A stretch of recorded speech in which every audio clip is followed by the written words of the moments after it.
Assalamualaikum warahmatullahi wabarakatuh. Alhamdulillah, udah ketemu lagi dengan Senin pagi. Itu artinya waktunya Nurina balik lagi. Kok Nurina balik lagi? Waktunya kita semua balik lagi di Nurina Tok Tok. Minggu ini kita akan membahas, masih akan membahas mengenai aku ada tapi tak dianggap. Kalau misalnya teman-teman sudah nonton episode kita yang lalu, yang minggu lalu, yang part 1, pasti teman-teman udah tahu kenapa kamu atau seseorang itu bisa nggak kelihatan oleh teman-temannya. Ya, kemarin itu di minggu lalu itu saya sudah bahas kurang lebih 6 poin kenapa seseorang tidak kelihatan di kelompoknya, atau kenapa kelompoknya yang sekian banyak orang itu nggak bisa ngelihat satu orang ini gitu. Apakah dia tidak kelihatan, wah goib, wah ngeri amat, enggak ya, kan ada mukanya, ada kepalanya, ada tangannya, ada dan segala macam, tapi kok bisa nggak kelihatan, bisa nggak dianggap sama teman-temannya. Kenapa ya kira-kira? Nah, kalau kamu penasaran poin 1 sampai 6, coba deh cek link video di minggu lalu di part 1. Aku ada tapi tak dianggap. Episode 40 berapa ya? Nggak tahu, lihat aja ya 40 berapanya. Pokoknya itu aku tak dianggap part 1. Oke, sekarang kita lanjut ke aku tak dianggap part 2. Ya, mudah-mudahan teman-teman bisa belajar dari sini dan bisa terinspirasi dari video ini. Oke, next. Kenapa kamu sering tidak dianggap oleh teman-teman kamu? Mungkin coba introspeksi dulu. Mungkin karena kamu kurang berkontribusi di dalam circle kamu. Ayo, siapa itu yang sering seperti itu? Misalnya, contoh soal kita, kalau kamu di lingkungan kampus kan suka ada tuh ya kerja kelompok gitu ya. Misalnya ada sekian orang, 4 orang atau 5 orang kurang lebih lah ya. Terus udah gitu mengerjakan satu tugas dari dosen, atau dalam dalam lingkungan kantor kamu lagi berkelompok ngerjain project nih ya, ngerjain project. Sementara yang lain asik berdiskusi, asik menuangkan pikirannya ke dalam ke dalam forum itu, kamu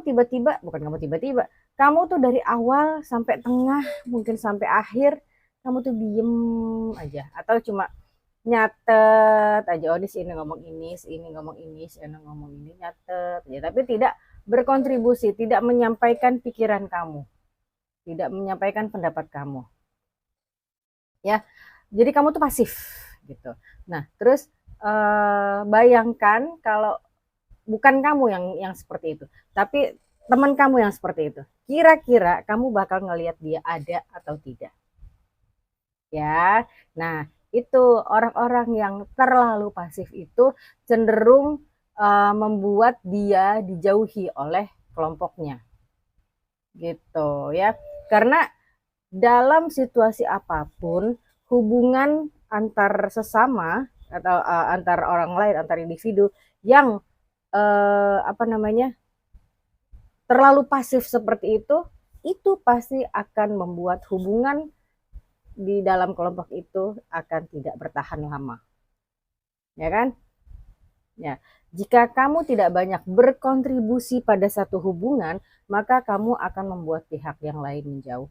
Nggak usah dalam kelompok, kamu sama pasangan kamu aja, kalau kamunya pasif terus. Kira-kira betah nggak itu pasangan kamu? Ayo, ya kan? Iya, makanya kamu tuh nggak apa-apa, nggak usah malu. Ngomong aja. Oh, si ini ngomong seperti ini nih misalnya. Tapi kamu tahu kalau hal itu tidak akan mungkin dilakukan karena pengetahuan kamu ada di situ ya. Kamu ceritain, oh nggak mungkin, nggak bisa karena itu, nggak bisa seperti itu karena begini. Kamu omongin aja, nggak usah malu. Biasanya orang-orang pada malu untuk menyampaikan pendapat. Kenapa sih malu? Itu kan untuk kepentingan bersama, kepentingan kamu juga, ya kan? Oke. Nah, yang ke-8 ini nih. Kalau tadi terlalu pasif atau tidak sama sekali tidak menyampaikan pendapat, faktor ke-8 ini yang mau kita bahas ini, faktor ke-8 kemungkinan kamu tidak dianggap oleh orang lain adalah karena kamu terlalu banyak berpendapat. Terlalu pasif tidak dianggap, terlalu berpendapat juga tidak dianggap. Bagaimana seharusnya dong? Kita bahas dulu ya. Baca ini. Memberikan masukan terhadap segalanya tidak akan membuatmu terlihat keren. Oh, memberikan masukan terhadap segalanya tanpa diminta kamu ngomong. Ya kan? Tanpa ditanya kamu ngomong. Itu tidak akan membuatmu keren. Justru sebaliknya, hal itu bisa sangat menjengkelkan bagi orang-orang di sekitarmu. Karena kalau teman-teman membuat mereka merasa mereka tidak tahu apa-apa, seringkali ketika ada orang yang curhat sama kamu, sama teman-teman, mereka nggak minta pendapat gitu loh. Bukan nggak minta, mereka jadi nggak berani gitu. Nggak kepengen curhat sama kamu karena kamu terlalu seolah-olah semua kepala kamu tuh ada isi dunia ini ada di kepala kamu gitu. Ya, jadi aduh ntar gue mau ngomong begini ntar dia menyanggah begini. Padahal kan aku cuma pengen didengerin. Nah, itu ya. Nih, terkadang mereka hanya membutuhkan seorang untuk mendengarkan keluh kesah. Ya, ketika mereka lagi frustrasi, lagi sedih gitu. Mereka cuma kepingin ada seorang yang mendengarkan. Jadi, kalau kamu tidak ditanya tentang saran atau solusi, please mingkem saja ya, cuma cukup dengarkan. Oke? Oke. Yang ke-9 adalah kamu egois. Bagaimana itu? Bagaimana itu? Egois itu adalah sikap yang mementingkan diri sendiri, ya kan? Orang-orang yang egois itu mengalami kesulitan dalam menjalin hubungan dengan sekitarnya. Ya kan? Karena tidak ada yang ingin bergaul dengan seseorang yang hanya peduli dengan dirinya sendiri, selalu memikirkan dan membicarakan tentang dirinya sendiri, menunjukkan kalau orang ini tidak benar-benar tertarik dengan orang lain. Wih, egois banget ya. Pokoknya aku maunya begini. Kalau kamu mau gitu, aku nggak mau. Aku maunya begini. Itu. Beri ya. Faktanya tidak ada yang bersedia membangun ikatan pertemanan sama kamu kalau kamu tidak tertarik pada mereka. Jadi kamu tertarik hanya pada diri mereka sendiri, diri kamu sendiri. Ya. Jadi saran saya kalau teman-teman seperti itu, saran saya coba deh lebih terbuka kepada situasi yang ada. Gitu ya. Kamu harus belajar untuk lebih mempertimbangkan orang lain, untuk lebih mendengarkan orang lain, untuk mendengarkan masukan orang lain. Ya, ingat-ingat dunia ini Allah menciptakan dunia dan seisinya ini bukan kamu seorang ada di dalamnya. Tapi ada banyak orang yang harus kamu dengarkan ceritanya, yang harus kamu pertimbangkan pendapatnya. Oke? Okay? Lanjut. Kita ke poin selanjutnya adalah kamu terlalu intens. Bagaimana itu? Kita bacain dulu ya. Memiliki pendapat pribadi dan bergairah tentang suatu hal itu bagus ya. Pada kenyataannya penting bagi kita untuk berpegang teguh pada apa yang kita yakini. Tapi kalau kamu terlalu bersemangat sehingga menyebabkan kamu terlalu kaku dan selalu siap untuk berdebat dengan siapapun, maka akan terjadi seperti yang tadi. Maka orang lain tidak akan menganggapmu. Kamu tidak akan dianggap, kamu akan diabaikan. Ya, karena tidak ada yang mau bergaul dengan individu yang selalu meributkan hal yang itu saja sepanjang waktu. Karena apa? Karena capek, ya, lelah untuk mendengarkan perkataan yang sama berulang-ulang. Iya, karena kamu terlalu intens. Pokoknya saya mau misalnya warnanya tuh yang biru atau yang kuning. tiba-tiba yang datang kuning muda. Saya akan mintanya kuning, tapi nggak kuning kayak gini. Terus saya udah diinin lagi, pokoknya kuning, pokoknya capek kan. Ini contoh soal aja yang saya yang saya kemukakan di sini ya. Orang-orang itu akan capek mendengarkan kamu. Dan yang dibahas itu lagi gitu. Gimana tuh tidak capek, ya kan? Udah banyak ya kenapa kamu bisa menjadi orang yang tidak dianggap ya. Oke, selanjutnya adalah nomor 11 adalah kamu terlalu menyombongkan diri. Mungkin memang tidak, ya saya juga pernah ya terbawa situasi gitu ya. Tidak bermaksud untuk menyombongkan diri, cuma menyampaikan pengalaman saja mungkin. Tapi seorang lain menganggapnya bahwa saya menyombongkan diri. Nah, itu mungkin saja terjadi pada teman-teman. Ya kan? Kita niatnya cuma ini loh, saya pengalaman saya tuh seperti ini waktu ngerjain ini. Gitu. Tapi orang lain menganggapnya orang sombong banget sih, mentang-mentang dia pernah ngerjain project kayak begitu terus ini gitu ya kan. Jadi tipsnya adalah jangan terus-terusan melakukan. Kamu boleh menyampaikan pengalaman kamu, tapi jangan terus-terusan ya, jangan terus menerus, jangan itu aja yang kamu omongin, karena kamu dianggap akan terlihat sombong dan seolah-olah menghina mereka. Lu sih nggak pernah, lu gue dong pernah, kan ya.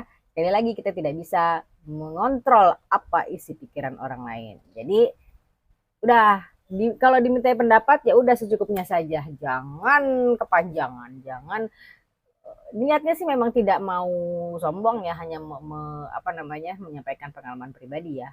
Tapi kalau kepanjangan, nah itu dia saatnya kamu akan tidak kelihatan sama mereka. Oke? Apalagi ya? Ini sebentar saya bacain lagi. Nomor terakhir adalah itu bukan salahmu, tapi masalahnya ada di mereka. Bagaimana maksudnya? Jika setiap kali kamu diabaikan orang lain dan kamu langsung menyalahkan dirimu sendiri maka kamu harus berhenti melakukannya mulai hari ini juga. Terkadang orang-orang tidak menyukaimu bukan karena apa yang kamu katakan atau kamu lakukan, melainkan mereka hanya tidak mau menjalin hubungan denganmu. Ya kan? Jadi fokuskan perhatianmu hanya kepada orang-orang yang menghargai, yang benar-benar menghargai, yang benar-benar menghormati kamu dengan sepenuh hati.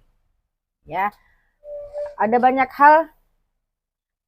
hal yang dapat menjadi penyebabnya, bahkan di luar alasan yang telah disebutkan yang tadi itu kan ya. Jika kamu diabaikan hanya sebanyak 1 atau 2 kali saja, maka itu mungkin merupakan kesalahan kamu.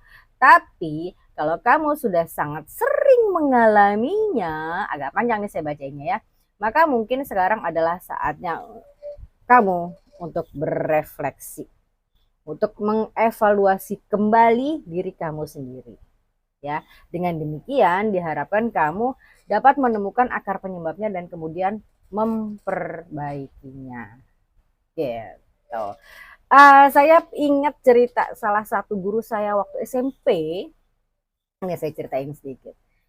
Dia itu guru apa ya? Saya lupa deh dulu guru PMP. Kalau yang udah seumur saya, seangkatan saya pasti tahu pelajaran apa itu PMP. PMP itu kalau zaman sekarang namanya PPKN. PKN something like that ya, gitulah ya. Dia bilang gini, kalau kamu masuk kelas baru nih di dalam 1 tahun ajaran baru, itu guru tuh tidak akan mungkin menghafalkan sekian belas atau sekian puluh murid dalam satu waktu kan, apalagi kalau gurunya ngajarnya banyak kelas, 2, 3, 4, 5 kelas gitu. Kamu tidak akan pernah masuk ke dalam nama kamu tidak akan pernah masuk ke dalam otaknya si guru itu. Kamu tidak akan pernah diingat sama guru kamu. Ya, tahu nggak kira-kira bagaimana caranya supaya guru itu mengingat kamu? Apakah kamu harus tampil cantik, prima dan selanjutnya? dan seterusnya supaya bisa dikenal sama guru kamu? Bisa juga, tapi tidak terlalu, guru tidak akan terlalu memperhatikan itu. Ya. Jadi guru saya bilang, kalau kamu mau diingat sama guru kamu, kalau kamu tidak mau dianggap goib, ya, kalau kamu mau dianggap, ya, bukan ada tapi tidak dianggap. Kalau kamu mau kelihatan sama guru kamu, ada dua cara. Yang pertama, kamu harus benar-benar bandel sekali di dalam kelas. Ya, karena apa? Karena anak yang bandel sekali di dalam kelas itu akan cepat masuk ke dalam ingatan guru.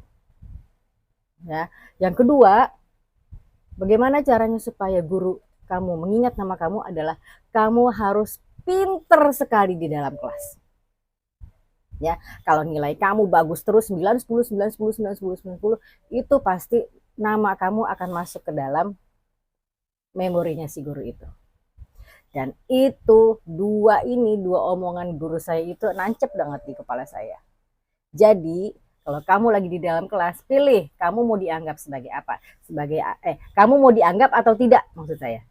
Kalau kamu mau dianggap, pilih mau jadi anak paling bandel atau anak paling pinter. Ya, kalau kamu tidak memilih dua ini, ya sudah, sampai kapanpun nama kamu tidak akan diingat oleh guru kamu. Dan itu bukan terjadi, dan itu sependek pengalaman saya, dua hal itu terjadi bukan cuma di kelas, pada saat saya sudah tidak sekolah lagi, tidak kuliah lagi, itu pun masuk ke dalam otak saya. Jadi kalau kamu mau diingat sama bos kamu misalnya, jadilah pegawai yang paling rebel sedunia, atau jadi pegawai yang paling berprestasi sedunia. Ya, jadi kata kuncinya kalau kamu mau dianggap itu cuma dua, jadi yang paling jelek atau jadilah yang paling bagus. Ya, kalau kamu ada di tengah-tengahnya, kemungkinan kamu akan diingat oleh bos kamu, atau kemungkinan kamu tidak akan diingat oleh bos kamu. Jadi jadilah yang paling bagus atau yang paling jelek sekalian. Ya, tapi kalau jadi yang paling jelek, ya pasti kalau di lingkungan pekerjaan kamu akan segera dapat SP 1, 2, 3 dan dipecat. Kalau nggak mau ya udah, berarti jadilah pegawai yang paling aktif, yang paling didengarkan pendapatnya. Ya, oke, sekian saja Nurina Tok Tok pada episode Ada Tapi Nggak Dianggap part 2 ini. Mudah-mudahan kamu terinspirasi, mudah-mudahan kamu bisa melakukan refleksi diri menjadi orang yang jauh lebih baik lagi. Amin, insya Allah ya. Oke, kita terima kasih atas perhatian teman-teman. Jangan lupa nonton terus Nurina Tok Tok setiap Senin pagi, karena saya uploadnya pagi. Ya, jam berapa? Jam 5.25 itu akan ada video panjang seperti ini, dan ada video-video short hari Senin, Selasa, Rabu, Kamis, Jumat, Sabtu, Minggu, Senin, Selasa, Rabu, Kamis, Jumat, Sabtu, terus ya insya Allah berturut-turut saya akan upload untuk teman-teman semua. Jam berapa? Sama tentunya jam 5.25 ya. Jadi kalau misalnya teman-teman punya unek-unek tentang sesuatu, nggak apa-apa, boleh silakan tulis di komen. Kakak tolong dong bahas mengenai overthinking misalnya, atau bahas mengenai perjuangan menggapai cinta si dia, Allah apalah itu, tulis saja di komen, atau bisa DM saya ke Instagram, boleh juga di @nurinamiriam. Ya sudah, @nurinamiriam saja. Ya, insya Allah saya dan tim akan riset dan akan upload videonya untuk kamu semua. Oke, sekali lagi terima kasih atas perhatian teman-teman semua. Kita jumpa lagi di Nurina Tok Tok episode selanjutnya. Assalamualaikum warahmatullahi wabarakatuh. Dah. Thank you for watching Nurina Tok Tok.